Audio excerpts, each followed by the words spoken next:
بزرگ فرماتے ہیں میں نے دعا مانگنے کا طریقہ اپنی بیوی سے سیکھا۔ حضرت وہ کس طرح؟ فرمانے لگے میری بیوی نے نا مجھے کوئی کام بتایا، کچھ پیسوں کی ضرورت کے لیے کہا، تو میں نے اسے کہا کہ بھئی ابھی میرے پاس نہیں ہے، کچھ دنوں میں آتے ہیں تو میں دے دوں گا۔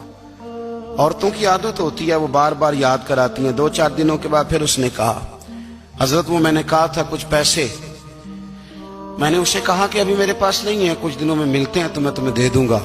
اس نے کچھ دنوں کے بعد پھر کہا حضور وہ میں نے کچھ پیسے کہے تھے۔ فرماتے میں نے ڈانٹ دیا، میں نے کہا کہ کیا تو روز مجھے شرمندہ کرتی ہے، کہا نا میرے پاس نہیں ہے، ہوں گے تو دے دوں گا، تو روز یاد کراتی ہے۔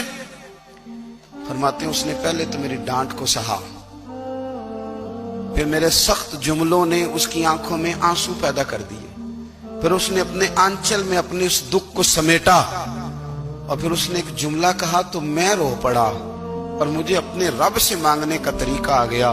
مجھے کہنے لگی حضرت جی آپ نے ڈانٹ دیا، میں نے سہ لیا، پر آپ ہی میرے شوہر ہیں، بتائیں نا آپ سے نہ کہوں تو میں کس سے جا کے کہوں۔